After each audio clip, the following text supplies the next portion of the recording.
I am so annoyed with myself this morning because I just went to try put the lantern on. I will sort of come into the craft room and have a look at what I did yesterday, and I just put the lantern on to get the overall effect, and it wasn't working. And when I was screwing it back into place yesterday, it just wasn't tightening, so stupid me just kept twisting and twisting, and I've discovered that I was actually twisting the lantern around rather than twisting the the little battery cover into place.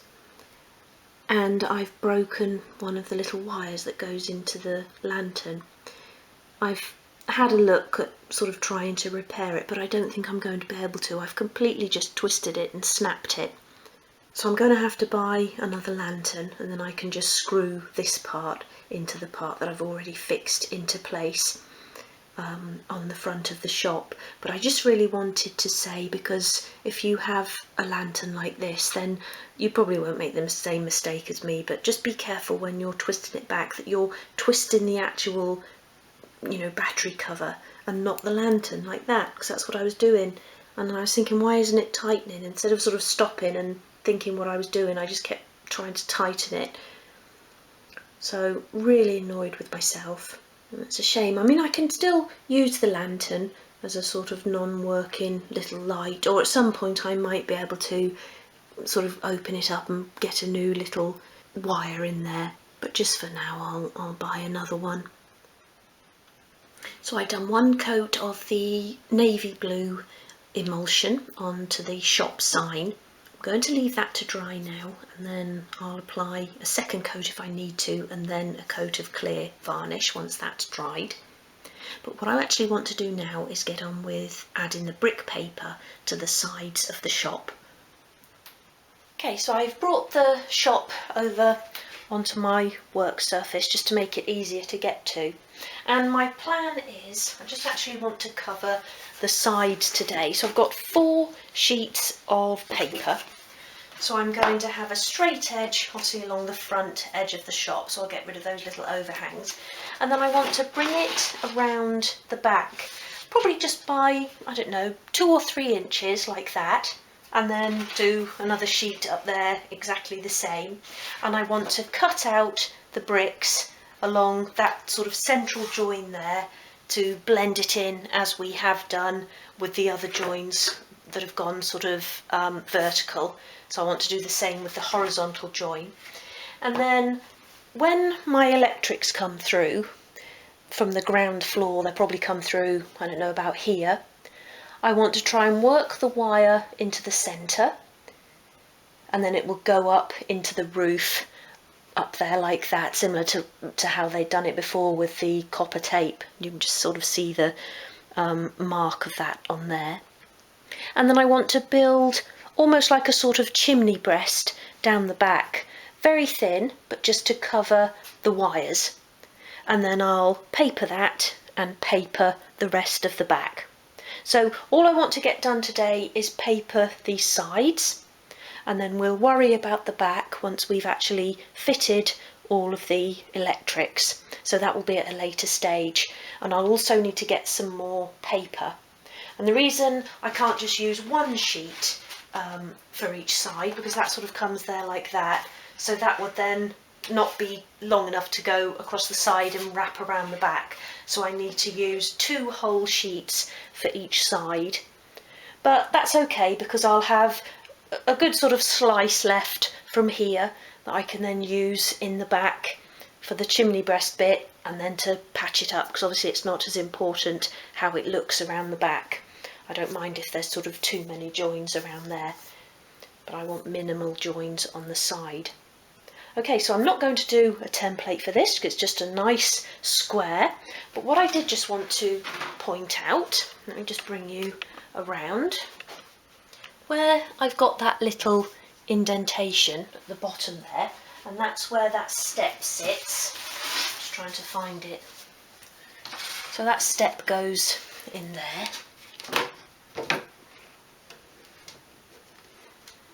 Can't get it in without lifting the whole thing, but so that will sit in there. And then So a couple of things. The first thing is I'm going to bring the paper right down to the bottom, so the paper will just be loose here for now until I glue that step into place, or that plinth into place, rather than, you know, cutting out a little section there, because eventually I will need to cover it. So I'll just leave a little flap there. And then my second thing I wanted to tell you, I said to you about getting a new piece of wood for this plinth, just because I wanted a little bit more overhanging at the front so we can do some nice little displays. At the moment it's just the thickness of this green part, and I probably want another inch on there, inch to sort of 30mm. So what I thought I'd do is keep this piece of wood, so still use this piece of wood, and cut from sort of a 2.5 and a 1.5 to make up the 4mm, which is the thickness of this, just to strip and put it in there, and then just sort of butt this up against the strip that I make. I can then sand this off and then apply an effect to that, or even a piece of lining paper, because it's in quite a mess actually, this bit of wood. If you look at it, it's all cracked at that end, but I would still like to reuse it. But that's another job, so that's a later job. But for today I really want to get this paper on. So I've put the shop down on the floor just because it's a lot easier to work on down here. And I've cut the first piece of paper, so I've trimmed along the front like that, and then I've just folded it around the back and left, like I said, about 3 inches there.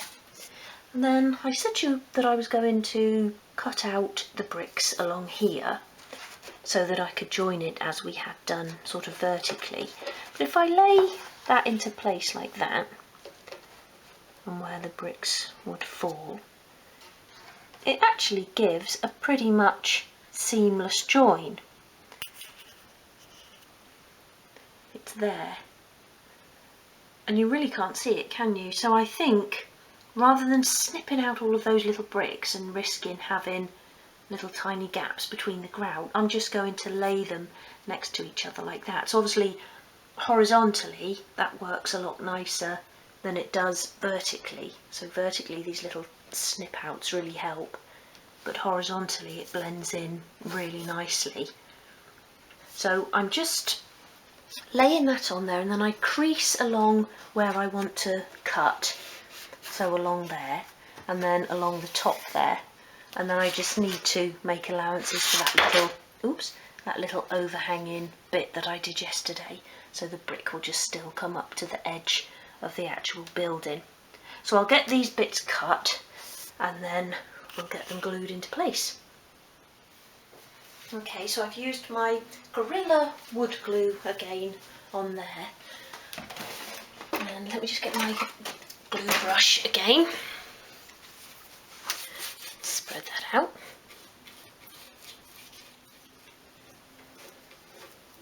And I've also just cut the paper straight across the sort of hinge cutouts. I think I just flicked glue on the carpet too. I'm just going to put the glue on the side for now, and I'll leave the flaps hanging at the back, and then I can get it back up on the desk and actually put a bit more glue along that back bit. Just make sure it's spread right along the edges. First bit.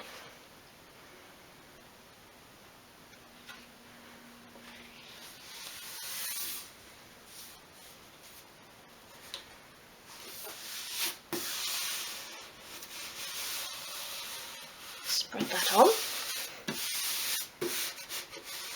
And press it down along the edge. And I'll stick that flap down in a moment, or when I've done the other side rather. Looks good already. I really do love this random brick effect.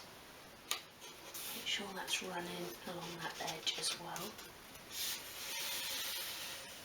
Nice line along the top there. And then I just want to really press those sort of seams together or joins together. And even then I had to look there to see where that join was. That really does blend in well. Yeah, I can't see that at all, so I'm really pleased with that. Give those a good crease. Yeah, that looks really nice. So I think what I'll do now is I'll just let this dry off for a bit. So I don't want to put that down onto the carpet yet. And then I'll do the other side and then get it back up onto the desk and secure these flaps. Can't wait to see how this is going to look when we put the roof back on. And I've just remembered, because the roof's down there, I haven't actually glued those chimney pots into place yet, so that will be the next job after this. So that's both sides now papered, and I've got some glue here. I've just put a bit actually into a little pot, so I can now come round the back and secure those sort of flaps. I'm really pleased with how that went on.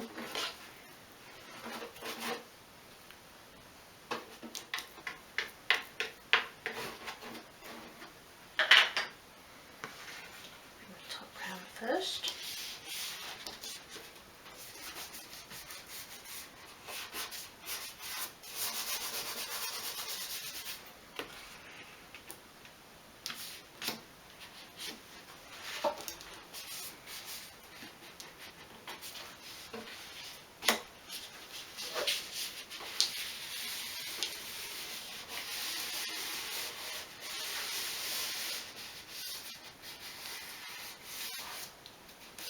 It really is lovely, easy paper to work with, because it's so tough, so you can just sort of pull it about. Make sure you've got nice sharp corners there. And then do the same on the other side. So that's both sides now done, and I now want to get it back onto the other work surface. I really like how that's looking now. That makes such a big difference, just having those sides papered. And I've just managed to prop the poor old lantern back into place. I don't know how long that will hold there for. It really is just lodged in place there, but I wanted to give you the overall effect. That just looks really nice. So I now want to glue the chimney pots into place. So to secure the pots, I'm just using my Gorilla Wood glue again, and I've chosen the nicest pot to sit at the front, and I've chosen the nicest edge of that pot as well to be facing forwards. So I'm just going to do that by eye, so that it's sitting in the middle, and just a little way back from the front edge there.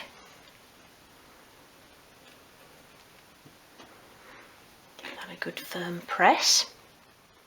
Just grab a clean cocktail stick for a little bit of excess that's coming out of the front there.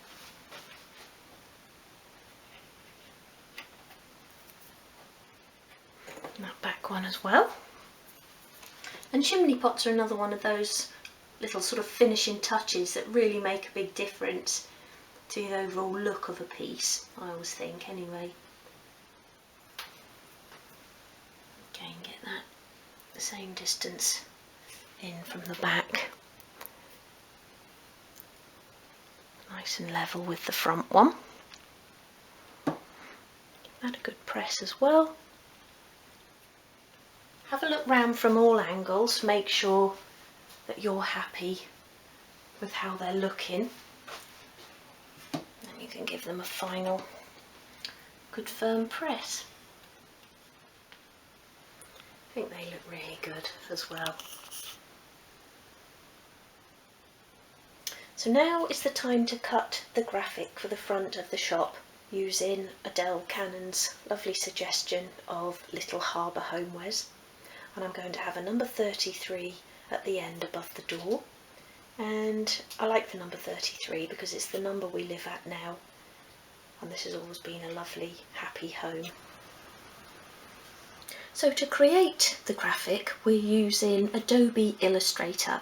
Now I am not familiar with Adobe Illustrator at all, but Matt is really good on it, so whenever I have anything like this to do, Matt always helps me out with actually designing the graphic. So the first thing I had to do was actually choose a font, and I really like using Excel to choose fonts because you can actually flick through the list of fonts and see what they look like.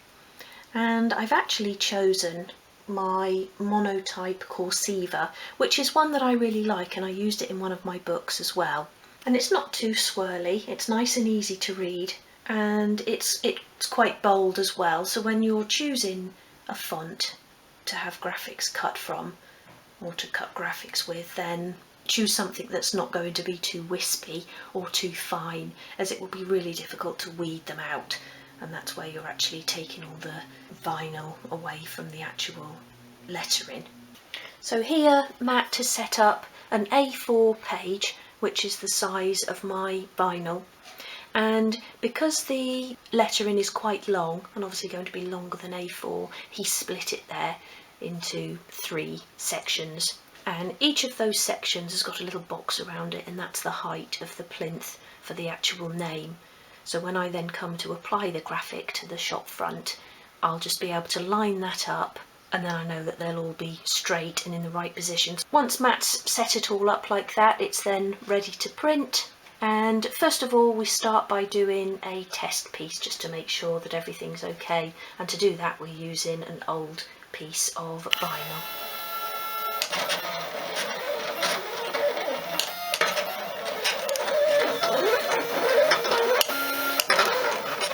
So there's the practice piece, and one of the E's didn't cut correctly, and this vinyl is actually quite old, and Matt says that will actually affect how the graphics weed out, and that's when you're sort of pulling the vinyl away from the lettering. But everything else looks really good. I'm happy with the size of this, so we're now going to go ahead and cut onto the actual vinyl which I want to use, and that's going to be this gold, well, it's sort of like an antique gold matte vinyl, and it's got a really nice finish on it. And if I just hold that up against the blue of the shop there, I think that really stands out. I really like those two colours together. Okay, so let's get this into the Craft Robo Cutter. I'll hand over to Matt to do that. He's the Craft Robo man. And this has been a brilliant little machine. We've probably had it for about 10 years now, and I think we won it in a eBay auction, didn't we? It was about, what, £70? Yeah. And we've used it for so many things. Matt uses it a lot for his car graphics and things like that, but I've found it useful as well for the odd project, and creating stencils as well, and I'll be using this to create the stencils for the side of the shop. And when I say I'll be using it, Matt will be doing it for me. Okay, so let's get cutting.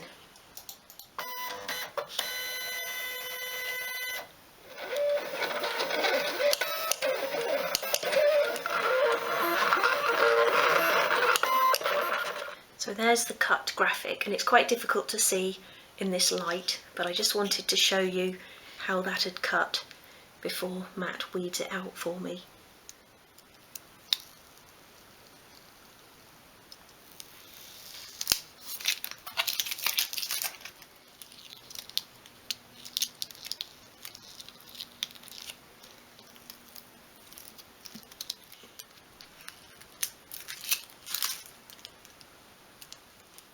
And there is the lettering fully weeded out. And the next job is to apply application tape, and that turns it into a full sticker, so it's easy then to apply it to your surface.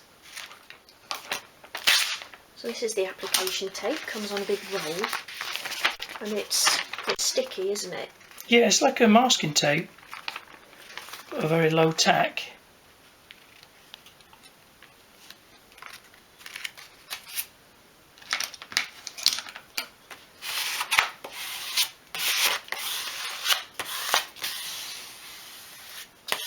And that's now pressing it flat using a squeegee tool.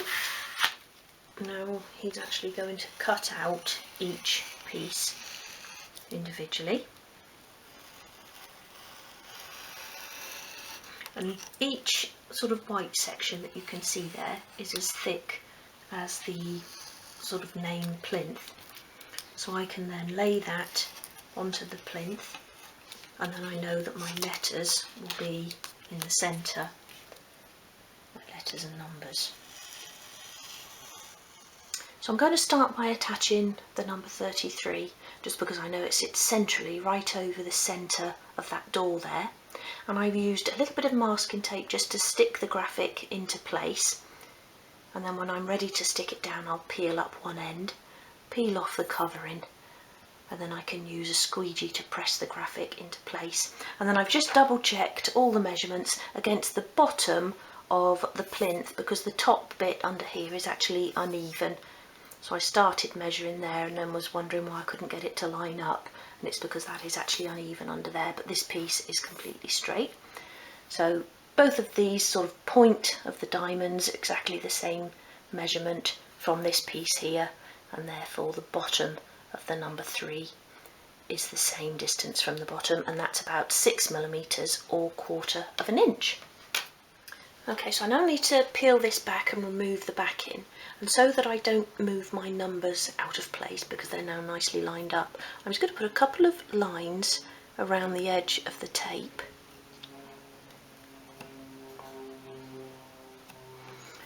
Then I can cut the tape away, remove the backing, and then I know where I'll line it up again.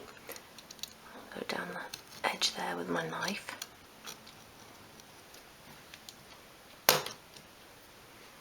I can pull that away, remove the backing,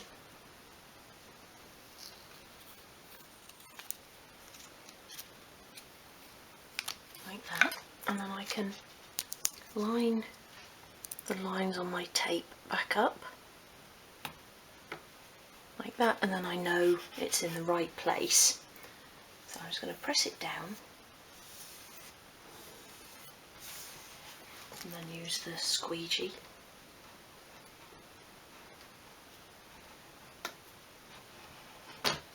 Oops.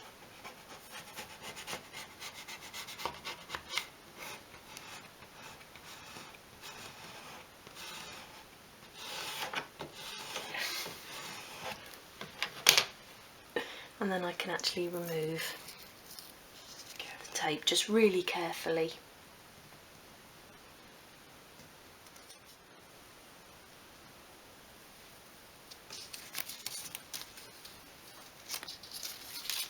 Get rid of that piece as well. Let me show you that from the front. I think that looks really nice. I really love that colour with the blue. So now I'm going to do the wording in the same way.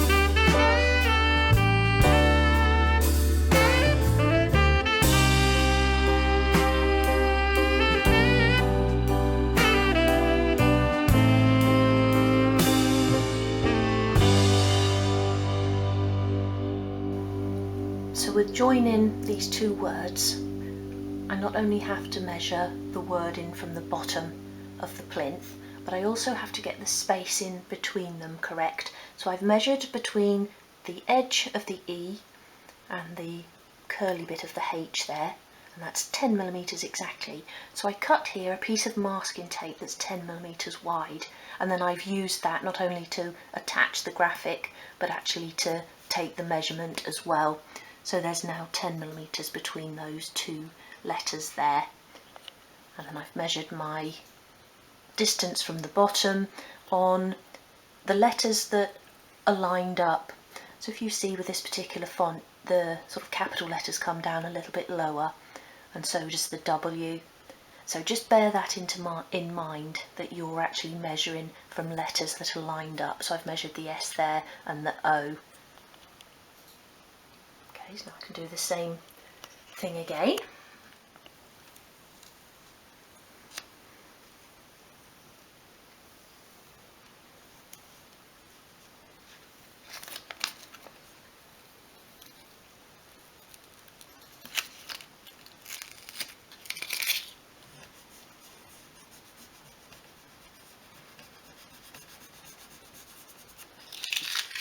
And now our shop has a name, and I'm really pleased with how that looks. That gold isn't too bright, and I think sometimes with a brighter vinyl it doesn't quite look to scale, it sticks out too much. But I really like how that blends in. That looks as though it's been hand painted on there. So thank you again, Adele, for this suggestion. So that's it for today. I really hope you've enjoyed this episode, but I'm really looking forward to moving on to the next stage in the project and actually move into the inside of the shop. I'm just so excited about getting started on the furniture and the accessories and dressing the piece. It's going to be a lot of fun. Now I hope you're enjoying the series so far, but that's it for today. So I'll see you again soon. Take care. Bye.